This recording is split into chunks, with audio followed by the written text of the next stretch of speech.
Sir Pawan Kalyan గారు తన మూడవ భార్య అన్నా లెజినోవా గారికి విడాకులు ఇచ్చినట్టు కొన్ని వార్తలు రావడం చూస్తున్నాం సార్. అసలు ఈ ప్రస్తావన ఎందుకు వచ్చింది అంటే రీసెంట్గా పోతిన మహేష్ గారు ఏదో కామెంట్ చేశారు, అందు నుంచి ఇవి పుట్టాయని చెప్పేసి చెప్తున్నారు సార్. అసలు ఆయన ఏం చేశారు, మరి ఈ వార్తలు నిజం ఎంత ఉందంటారు? యాక్చువల్లీ ఇది లాస్ట్ ఇయర్ కూడా 2023 జూలై ప్రాంతంలో కూడా సేమ్ వార్తలు వచ్చాయి. అప్పుడు కూడా పవన్ కళ్యాణ్ అన్న లెజినోవాకి విడాకులు ఇచ్చేశాడు, అందుకని ఆమె ఎక్కడ ఈ మధ్య కనిపించట్లేదు ఫంక్షన్లో అనేది ఉన్నారు. దానికి ప్రతిగా వీళ్ళు ఒక పాత ఫోటోను వదిలారు. అది పాత ఫోటో అనేది కూడా మళ్ళీ వీళ్ళు చెప్పారు. సో ఫైనల్గా లావణ్య, వరుణ్ తేజ్ వాళ్ళిద్దరి పెళ్ళికి ఆమె కనిపించింది. వాళ్ళిద్దరు ఎయిర్పోర్ట్లో పోతున్న వీడియోలు, అక్కడ వీడియోలు అన్నీ బయటకు వచ్చాయి కాబట్టి సో ఆమెకి విడాకులు ఇవ్వలేదు అనేది వచ్చింది. దీనికి ఇంకొక కారణం ఏంటంటే ఈ మధ్యకాలంలో ఆమె ఎక్కడ కూడా పవన్తో ఉన్న ఇది కనిపించట్లేదు. దానికి కారణం ఏమంటారంటే ఆమె రష్యాలోనే ఉంది, రష్యాలో పిల్లలు అక్కడే చదివించుకుంటూ అక్కడే ఉంది అనేది ఒక టాక్. రెండోది ఏమంటే ఆమెకు ఆస్తులు సింగపూర్లో ఉన్నాయి. ఆమె పేరుతో పవన్ కళ్యాణ్ చాలా ఆస్తులు కొన్నాడు. దాదాపు 1500-1600 కోట్ల ఆస్తులు ఆమె పేరుతో ఉన్నాయి. వాటిని ఆమె మేనేజ్ చేయడానికి అక్కడ ఉంటుంది అనేది ఒక వెర్షన్ ఉంది. ఏ వెర్షన్ ఏదనేది ఎవరికి తెలియదు నిజాలైతే. ఏదేమైనా అది పర్సనల్ ఇష్యూ, కానీ ఇప్పుడు వాళ్ళ రాజకీయాల్లో ఏది పర్సనల్ కాకుండా అయిపోయింది కాబట్టి ఆమె విషయం కూడా బయటకు వస్తుంది. సో ఇప్పుడు కొత్తగా ఎందుకు వచ్చిందంటే ఈ టాపిక్, ఆల్రెడీ నేను ఈ వార్త వైరల్ అవుతుంటే చూశాను, కొన్ని వెబ్సైట్లు కూడా రాశాయి. అదేంటంటే పవన్ కళ్యాణ్ మూడో భార్య అన్నా లెజినోవా విడాకులు ఇచ్చాడా అనే వార్తలు రాశాయి. దానికి కారణం వాళ్ళు ఏం చెప్తున్నారంటే, ఈయన పోతిన మహేష్ ఎవరైతే ఉన్నాడో విజయవాడ వెస్ట్ టికెట్ ఆశించి జనసేన నుంచి బయటకు వచ్చి వైసీపీలో చేరాడు. ఆయన ఒక మాట అన్నాడు, అదేంటంటే పిఠాపురంలో పవన్ కళ్యాణ్ ఇల్లు తీసుకున్నాడు, ఇల్లు తీసుకుంటే గృహప్రవేశం చేయబోతున్నాడు. ఆ గృహప్రవేశానికి పవన్ కళ్యాణ్ ఆయన భార్య అన్నా లెజినోవాతో కలిసి పూజలు చేస్తే బాగుంటుంది, అది నేను ఆశిస్తున్నానని చెప్పాడు. సో దాన్ని తీసుకొని వీళ్ళు ఏం చేస్తున్నారంటే, ఆశిస్తున్నానని చెప్పినా కూడా పవన్ కళ్యాణ్ అది చేయలే, ఒకటే చేశాడు, ఒంటరిగానే పూజ చేసి ఆ ఇంట్లోకి అడుగుపెట్టాడు. సో దీన్ని బేస్ చేసుకొని ముందే తెలుసు పోతిన మహేష్కి వీళ్ళిద్దరూ సపరేట్ అయినారని తెలుసు. ఇది సోషల్ సపరేషన్ తప్ప లీగల్ సపరేషన్ కాదు. అందుకని పెళ్ళికి కూడా వరుణ్ తేజ్ పెళ్ళికి కూడా పిలవడానికి కారణం ఏంటంటే ఆమెతో నేను ఉన్నానని చెప్పడానికి తప్ప ఇంకొకటి ఏమి లేదు. అందుకనే అప్పుడు పిలిచాడు, వాళ్ళు కూడా పిలిచారు కాబట్టి ఆమెతో వాళ్ళకి రిలేషన్షిప్ ఉంది కాబట్టి వచ్చారు తప్ప ఆమె వచ్చిపోయినంత మాత్రాన విడాకులు ఇవ్వలేదని కాదు. విడాకులు లీగల్గా ఇవ్వలేదు, కానీ వాళ్ళు చాలా కాలం నుంచి సపరేట్గానే ఉంటున్నారు, ఆమె రష్యాలోనే ఉంటుంది అనేది ఇప్పుడు వస్తున్న నేరేషన్. దీంట్లో ఎంత నిజమైనా తెలియదు అంటే. కానీ ఇప్పుడు పవన్ కళ్యాణ్ ప్రతిసారి నా భార్య నాతోనే ఉందని ప్రూవ్ చేసుకోవాల్సిన కర్మ ఆయనకేమీ లేదు కదా, అదే ఆయన ఇష్టం.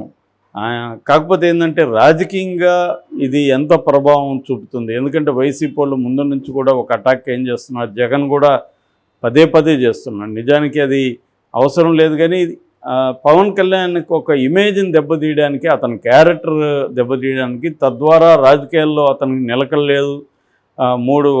ఒక భార్యతోనూ ఉండలేని వాడు రాజకీయాల్లో నిలకడ ఎలా ఉంటాడు, ఆ రాజకీయాల్లో కూడా అనేక పార్టీలను ఆయన మార్చాడు, వ్యక్తిగతంగా కూడా భార్యను మార్చాడు అన్న ఒక కనెక్షన్ తీసుకురావడానికి వాళ్ళు వ్యూహాత్మకంగా వైసీపీ వాళ్ళు తీసుకొస్తున్నారు. నిజానికైతే ఒక లీగల్గా ఎంతమంది భార్యలతో ఉన్నా అది పక్కనోడికి సంబంధం లేదు, అది వాళ్ళిద్దరికి సంబంధించింది. కానీ అలా అంత సింపుల్గా రాజకీయాల్లో ఉండదు, అంత ప్లెయిన్గా అంత సింపుల్గా ఉండదు. ప్రతి రాజకీయాల్లో ఉన్న ఫ్యామిలీస్లో ఉన్న స్త్రీలను, ముఖ్యంగా ఆంధ్రాలో ఎవరిని కూడా వదిలిపెట్టలే వైసీపీ వాళ్ళు.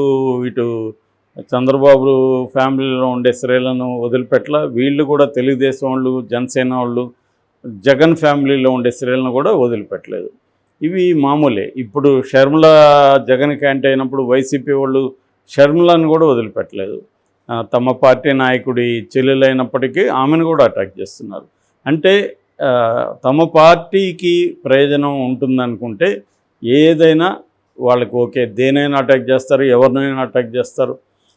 కాబట్టి అటువంటి ఒక కాంటెక్స్లో ఇవాళ ఉన్నాం కాబట్టి ఇప్పుడు మళ్ళీ ఎలక్షన్ ముందుగా ఈ వార్త అయింది. ఇప్పుడు మళ్ళీ పవన్ కళ్యాణ్ ప్రూవ్ చేసుకోవాల్సిన పరిస్థితి ఏర్పడింది. ఆమెను పిలుచుకొచ్చి ఏదో ఒకటి చేయకపోతే ఇది వైరల్ అవుతుంది, నిజమేనేమో అని.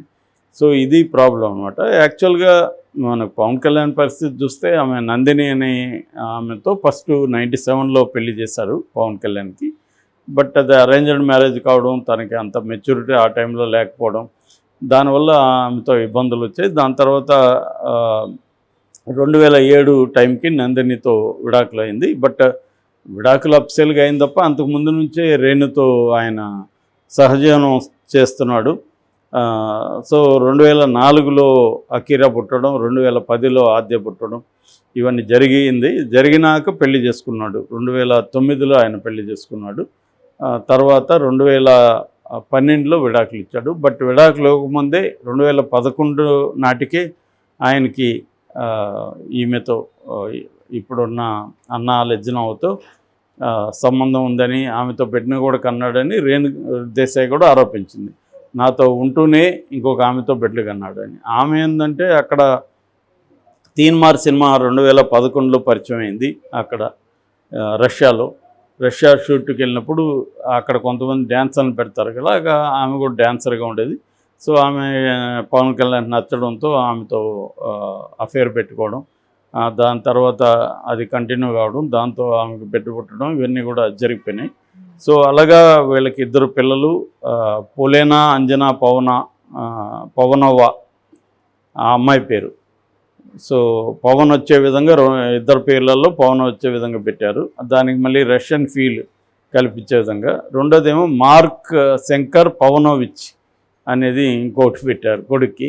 ఇవి కూడా కొంత అందరికీ విచిత్రంగానే ఉన్నాయి. బట్ వాళ్ళిద్దరు కలిసి పెట్టుకునేది. రెండోది ఆమె క్రిస్టియన్ అనే విషయం కూడా వైసీపీ గట్టిగానే ప్రమోట్ చేసింది. ఎందుకంటే పవన్ ఎంతసేపు ఇక్కడ దేవాలయాలు ధ్వంసం అయిపోతుంది, జగన్ హిందూ దేవుళ్ళకి వ్యతిరేకంగా చేస్తున్నాడని మాట్లాడతాడు. పవన్ కళ్యాణ్ పెళ్లి చేసుకునేదేమో క్రిస్టియన్ని, ఆమె క్రిస్టియన్గా ఉంటుంది. ఇక్కడ వచ్చి చీర కట్టుకుంటుంది, అక్కడేమో ప్యాంట్ షర్టు మోడర్న్ డ్రెస్సులు వేసుకొని అక్కడ చర్చికి వెళ్తుంది ఆమె.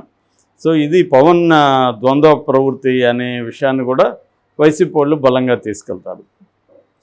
ఎందుకంటే ఇక్కడ వీళ్ళు కూడా అదే చేస్తారుగా. ఆమె విజయమ్మ బైబిల్ పెట్టుకుందని, జగన్ క్రిస్టియన్ అని, జగన్ హిందూ దేవుళ్ళకి వ్యతిరేకం అని పవన్ కళ్యాణ్ కూడా మాట్లాడాడు. సో అదే విషయాన్ని వాళ్ళు కూడా చూపిస్తారు కదా. వాళ్ళు కూడా అసలు నీ పిల్లలే క్రిస్టియన్స్గా పెరుగుతున్నారు, నీ భార్య క్రిస్టియను, నువ్వు వచ్చి మమ్మల్ని మళ్ళీ క్రిస్టియన్స్ అంటావు, నువ్వు వచ్చి హిందూ దేవుళ్ళ గురించి మాట్లాడతావు అని వాళ్ళు కూడా అంటారు. ఇక్కడేమో ఆమె వచ్చి ఇక్కడ బొట్లు పెట్టుకొని అవన్నీ ఆమె ఇక్కడ చేస్తుంది. సో ఇదంతా ఒక రాజకీయంగా అవసరమైనప్పుడు, మామూలుగా అయితే రిలీజియన్ అనేది వ్యక్తిగతం. మనకి ఇష్టం ఉంటే మనం బొట్టు పెట్టుకుంటాం, పూజలు చేస్తాం, ఇష్టం లేనప్పుడు పెట్టుకోము. ఈ 2 హక్కులు ఉన్నాయి, పూజించే హక్కు, దేవుణ్ణి నమ్మే హక్కు, దేవుణ్ణి నమ్మకుండా ఉండే హక్కు కూడా ఈ రాజ్యాంగం మనకిచ్చింది. సో అలాంటప్పుడు వ్యక్తిగతంగానే ఉండాలి. కానీ ఇక్కడ ఏమైంది, వ్యక్తిగతమైన అంశాలన్నీ కూడా రాజకీయ అంశాలైనవి. నిజానికి పర్సనల్ ఈజ్ పొలిటికల్ అనే విషయాన్ని ఫెమినిస్టులు ఎప్పుడూ చెప్పారు. ఎందుకంటే స్త్రీల విషయంలో చాలామంది ఇది కుటుంబ సమస్య, మా సమస్య, నా భార్య సమస్య అని మాట్లాడతారు. నీ భార్య సమస్య కాదు, నీ భార్యని నువ్వు వేధిస్తుంటే అది రాజకీయ సమస్య అవుతుంది. కాబట్టి అది పొలిటికల్లే, పర్సనల్ ఈజ్ పొలిటికల్లే అనేది స్త్రీలు ఆ ఫెమినిజం, స్త్రీవాదం తీసుకొచ్చిన స్లోగన్. దాన్ని ఇప్పుడు మనం అన్నిటికీ అప్లై చేయొచ్చు. ఎక్కడ కూడా ఇవాళ వ్యక్తిగతం అనేది లేకుండా పోయింది. అట్లాగే మన మీద నిఘా వ్యవస్థలు ఉండడం కానీ, టెక్నాలజీ రావడం కానీ, దీనివల్ల ప్రైవసీ లేదు, మనకి వ్యక్తిగతం అనేది లేదు. మనం ఫోన్ వాడుతున్నామంటే పబ్లిక్ ప్లేస్లో ఉన్నట్టే, మన అన్ని విషయాలు ప్రపంచం చూస్తున్నట్టే. కాబట్టి వ్యక్తిగతం అనేది పోయింది ఇక్కడ. అందుకని ఇప్పుడు ఆయన 3వ భార్యకు విడాకులు ఇచ్చాడా లేదనేది నిజానికి మనకు అనవసరమైన విషయం. కానీ మనం ఎందుకు మాట్లాడుతున్నామంటే ఇది రాజకీయాలకు ముడిపడింది, ఆంధ్ర సమాజానికి ముడిపడిపోయింది కాబట్టి మాట్లాడాల్సిన పరిస్థితి ఏర్పడుతుంది. ఎందుకంటే దీన్ని కూడా రాజకీయ ఇష్యూ చేస్తారు. అలాగే జగన్ కూడా పవన్ కళ్యాణ్ కూడా జగన్ ఫ్యామిలీ గురించి చేస్తున్నాడుగా. వాళ్ళ చెల్లిని గోడకేసి కొట్టాడని అడుగు. ఎవరు చెప్పారు ఆయన గోడకేసి కొట్టారని? ఆమె చెప్పిందా నన్ను వచ్చి గోడకేసి కొట్టారని? షర్మిల చెప్పిందా? ఇతనేలాగా అంటాడు మరి? కాబట్టి ఇక్కడ ఏంటంటే పవన్ కళ్యాణ్ సోకాల్డ్ శుద్ధపూస కాదు, జగన్ సోకాల్డ్ శుద్ధపూస కాదు.